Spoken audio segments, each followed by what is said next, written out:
Okay, class 10, height and distance, part 3, exercise 20, question number 27. First of all, we see what the question. The angle of elevation of a pillar. तो हम लोग diagram के लिए सबसे पहले pillar बनाते हैं.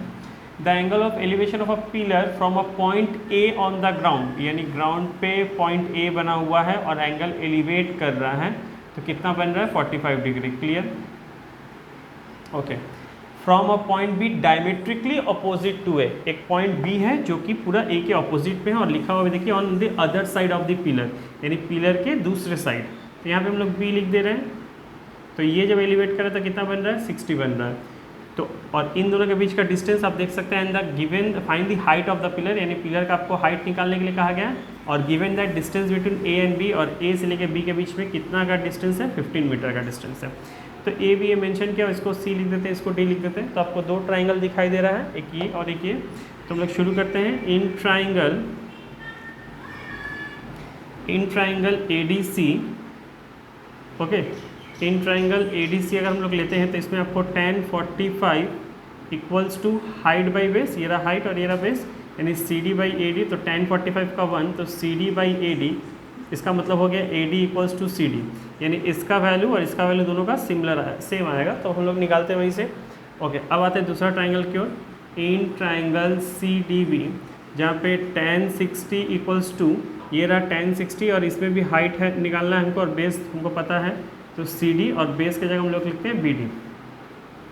tan 60 की जगह √3 और यहाँ पे हमने लिया हुआ था C D equals to A D. तो हम लोग सी डी की जगह पे यहाँ पे हम लोग क्या पुट कर दे रहे हैं, ए डी पुट कर दे सी डी की जगह. अब आ रहा है बारी आ रही बी डी की. तो हम बी डी के लिए यानी इस लाइन के लिए हम लोग क्या लिख सकते हैं पूरा, दैट मीन्स ए बी, यानी ए बी में से अगर ए डी माइनस करेंगे तो ये बी डी आ जाएगा. तो ध्यान से देखिए, ए बी जो 15 पूरा दिया हो, 15 में से अगर ये माइनस हम कर देते हैं तो ये पोर्शन हमको मिल जाएगा. तो हम लोग डायरेक्ट यहाँ पे लिखते हैं A B minus A D. Clear. तो √3 equals to A D. A B कितना दिया हुआ क्वेश्चन है 15 माइनस ए डी. तो यहाँ पे जब सॉल्व करेंगे तो हो जाएगा 15 √3 minus √3 A D equals to A D, यानी ये जब वहाँ जाएगा तो प्लस में हो जाएगा. तो हो जाएगा 15 √3 equals to A D plus √3 A D. Okay, तो ये हो गया 15 √3. तो यहाँ से क्या हो जाएगा आपका, अगर इसको लोग सॉल्व करेंगे 1 और ये 1.732, दैट मीन्स 2.732 ए डी. और ये हो जाएगा 15 इंटू 1.732 और ये यहाँ डिवाइड में चलाएगा, यानी 2.732 इक्वल्स टू ए डी. इसका मतलब क्या, हम लोग जैसे ही अगर इसको 15 को √3 के वैल्यू के साथ इंटू करेंगे और इसके साथ डिवाइड करेंगे तो AD का वैल्यू, यानी AD मतलब ये डिस्टेंस आ जाएगा. आपको क्वेश्चन में इजीली पता हुआ है कि AD का देख सकते हैं, AD इक्वल्स टू CD, यानी ये जितना आएगा हाइट भी उतना आएगा. तो हम लोग यहाँ डायरेक्ट लिख सकते हैं AD इक्वल्स टू CD. तो इसको सॉल्व कर लीजिएगा तो आपको हाइट ऑफ द पिलर का आंसर मिल जाएगा. क्लियर. ओके, अब आते हैं क्वेश्चन नंबर 31 की तरफ. क्वेश्चन नंबर 31 में आप देख सकते हैं क्या लिखा हुआ है. A man 1.8 high stand at a distance of 3.6 meter from a lamp post and cast a shadow of 5.4 meter on the ground. Find the height of the lamp post. यानी क्वेश्चन में कह रहा है एक मैन 1.8 उसका metre दिया हुआ है, stand at a distance of 3.6 metre from a lamp post, यानी ये रहा मैन और ये रहा लैम्प पोस्ट. तो मैन का हाइट कितना दिया हुआ है 1.8 मीटर और ये इस लैम्प पोस्ट से कितनी दूरी पे खड़ा है, इस लैम्प पोस्ट से ये 3.6 मीटर की दूरी पे खड़ा है. इस लैम्प पोस्ट का जो शैडो कास्ट हो रहा है, तो ये रहा मैन, ये लैम्प पोस्ट, इसका शैडो कहाँ बनेगा, इस तरफ बनेगा. ये रहा मैन और लैम्प पोस्ट, तो लैम्प पोस्ट का यहाँ पे रेज जब पड़ेगा तो शैडो इस तरफ बनेगा. तो शैडो कितना दिया हुआ है 5.4 मीटर ऑन द ग्राउंड. तो इसका हो गया 5.4 मीटर ऑन द ग्राउंड. तो आपसे पूछा गया लैम्प का हाइट. तो हम लोग क्लियरली इसको यहाँ से ऐसे लाइन बना लेते हैं. तो आप देख सकते हैं फिगर कैसा बन गया है. फिगर का लेबलिंग करते हैं A, B, C, D और E. क्लियर. तो सबसे पहले आपको एक ट्रायंगल दिख रहा है ABE और उसके बाद एक ट्रायंगल दिख रहा है ADC, यानी दो ट्रायंगल आपको दिख रहा है. तो पहले हम लोग इस ट्रायंगल के लिए लेते हैं इन ट्रायंगल AEB. क्लियर. तो ये भी इसमें ये रहा, इसके लिए हम लोग हाइट या फिर एंगल निकालने के लिए, क्योंकि आपका ये हाइट दिया हुआ और बेस दिया हुआ है, यानी मैन का हाइट दिया हुआ और शैडो का कास्टिंग दिया हुआ है 5.4. तो ये हाइट और बेस किस में था 10 में. तो हम लोग इमेजिन कर रहे हैं यहाँ पे tan थीटा, यानी एलिवेशन यहाँ का थीटा रहा होगा तो थीटा मान लेते हैं. tan theta equals to height by base, यानी हाइट मीन्स 1.8 और बेस मीन्स 5.4। तो tan थीटा इक्वल्स टू हम लोग लिख देंगे, ये कट क्या है, आंसर आएगा 1/3, यानी हम लोग ये सीधा सीधा यहाँ tan थीटा का वैल्यू मान लेंगे 1/3। ओके, अब आते हैं दूसरे ट्राइंगल की ओर। इन ट्राइंगल ADC, इसमें भी आपको हाइट निकालने के लिए कहा गया है और बेस गिवन दिया होता है, हाइट और बेस। तो यहाँ पे भी एलिवेशन हम लोग जो थीटा पकड़ा तो फिर अगेन हम लोग यहाँ पे tan थीटा लिख देते हैं और हाइट है बेस। यहाँ पे हाइट क्या है CD और बेस क्या है, ये पूरा बेस हमने पकड़ा क्योंकि हमने ट्राइंगल ADC पकड़ा हुआ है पूरा ट्राइंगल। तो 5.4 प्लस 3.6 ये पूरा हो गया, क्लियर। तो tan थीटा हम लोग देख सकते हैं इस ट्राइंगल को जब सॉल्व किया तो tan थीटा का वैल्यू मेरा कितना आया था 1/3, तो हम लोग यहाँ पे डायरेक्टली 1/3 लिखते हैं और CD और इन दोनों को जब प्लस करेंगे 5.4 और 3.6 को तो ये आ जाएगा 9। तो देयरफॉर ये हो जाएगा 9/3 इक्वल्स टू CD, यानी height of the lamp post अगर आप कीजिएगा तो हाइट आ जाएगा लैम्प पोस्ट का 3 मीटर, यानी हमने क्या पढ़ा यहाँ पे लैम्प पोस्ट का हाइट आ जाएगा 3 metre, clear. Okay, question number 33, a pole of height 5 metre is fixed on the top of tower. पहले हम लोग टावर ड्रॉ करते हैं, ठीक है। टावर के ऊपर पे यानी टॉप पे हम लोग एक 5 मीटर का पोल बड़ा, ये टावर है, टावर के ऊपर एक पोल बैठा हुआ है, ठीक है।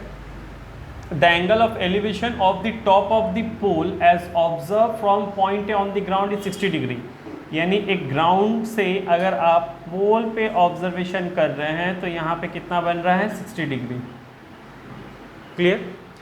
And the angle of depression of the point A from the top of the tower, अगर टावर के टॉप से आप नीचे की ओर देख रहे हैं यानी जो एंगल मेरा यहाँ बनेगा, ठीक है, यानी ये एंगल ऑफ डिप्रेशन इन ऊपर के टावर के, पहले हम लोग यहाँ A पॉइंट से कहाँ देख रहे हैं, टावर पे नहीं, टावर के ऊपर जो पोल लगा उसके टॉप पे, तो यहाँ पे 60 डिग्री बन रहा है। और फिर टावर के टॉप से अगर हम लोग A पॉइंट पे देख रहे हैं, मतलब पोल, इसमें पोल है, टावर ये है, ठीक है ना, ये लाइन यहाँ तक टावर है और इसके ऊपर पोल बैठा हुआ है। अगर टॉप ऑफ द टावर से A के ऊपर डिप्रेशन कर रहे हैं एंगल, तो यहाँ पे एंगल कितना बन रहा है आपका 45, ठीक है।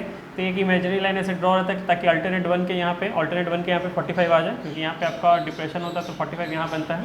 तो ये हो गया A, ये B, ये सॉरी A दिया हुआ है, तो A, B और C और ये D हम लोग मान लेते हैं, ठीक है। तो सबसे पहले हम लोग ये छोटा वाला ट्राइंगल देखते हैं, इन ट्राइंगल ABC यानी इस पोर्शन को। तो यहाँ पे हम लोग यहाँ पे आपको क्वेश्चन में फिर निकालने वाला find the height of the tower, ये टावर की हाइट क्या है। तो सबसे पहले ट्राइंगल ABC में हम लोग देख सकते हैं tan 45 equals to height by base यानी BC बाई AB।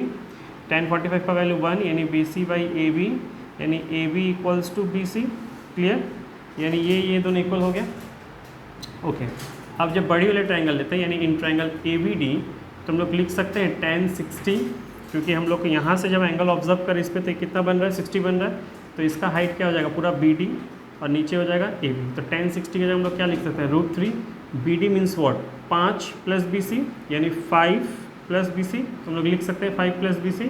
और AD के लिए भी आप देख सकते हैं यहाँ पे, सॉरी ये AB था, AB इक्वल्स टू BC है, तो AB को हम लोग पुट कर सकते हैं यहाँ पे BC, तो ये हो गया √3 BC equals to 5 plus BC। तो √3 BC मतलब 1.732 BC और ये BC यहाँ आएगा माइनस, यानी ये हो जाएगा 0.732 BC इक्वल्स टू 5।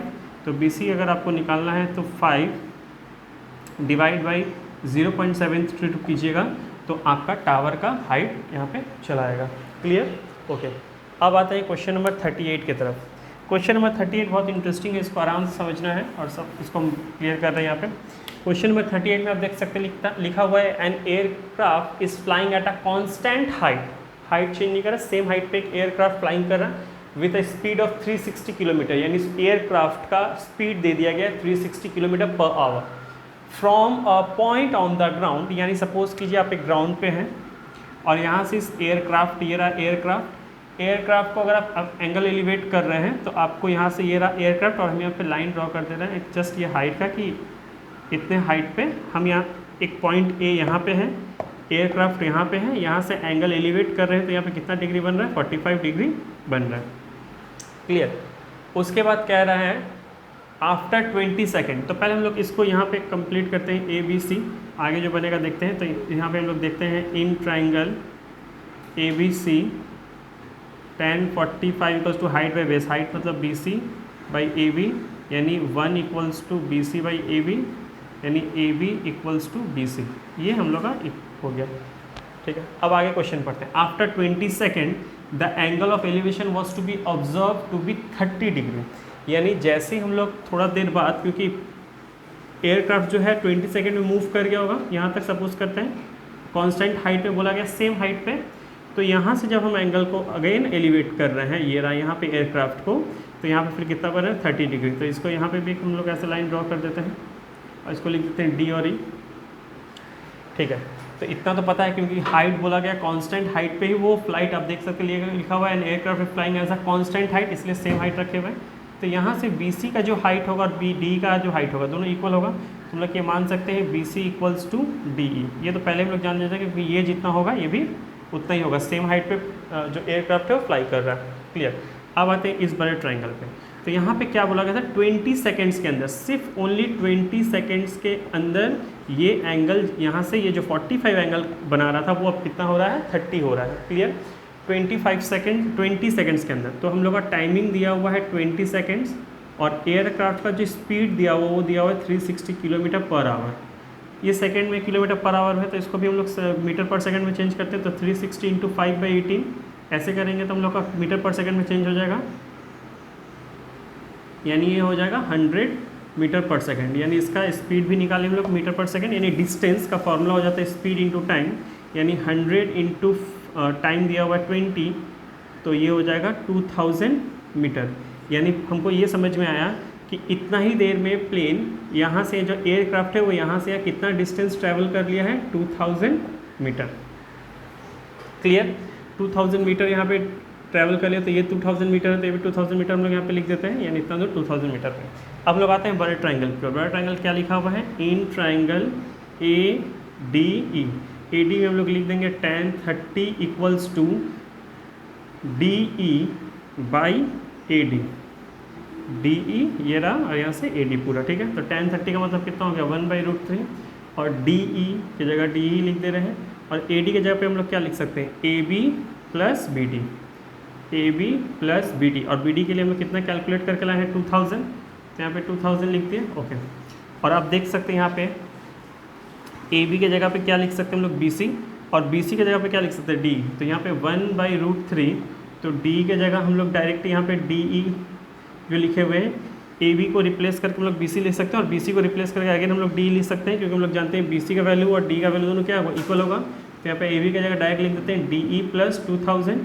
ओके, इसको सॉल्व करेंगे तो आएगा D E plus 2000 equals to √3 D E, यानी ये हो गया 2000 √3 डी मतलब 1.732 डी, और यहाँ से ये जाएगा माइनस हो जाएगा, तो 2000 इक्वल्स टू 0.732 डी ई।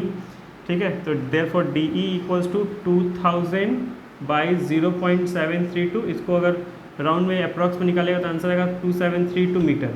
इसका मतलब जो प्लेन का हाइट हो गया, यानी एयरक्राफ्ट का जो हाइट हो गया, वो कितने हाइट पे फ्लाई कर रहा है, 2732 मीटर के हाइट पे वो फ्लाई कर रहा है।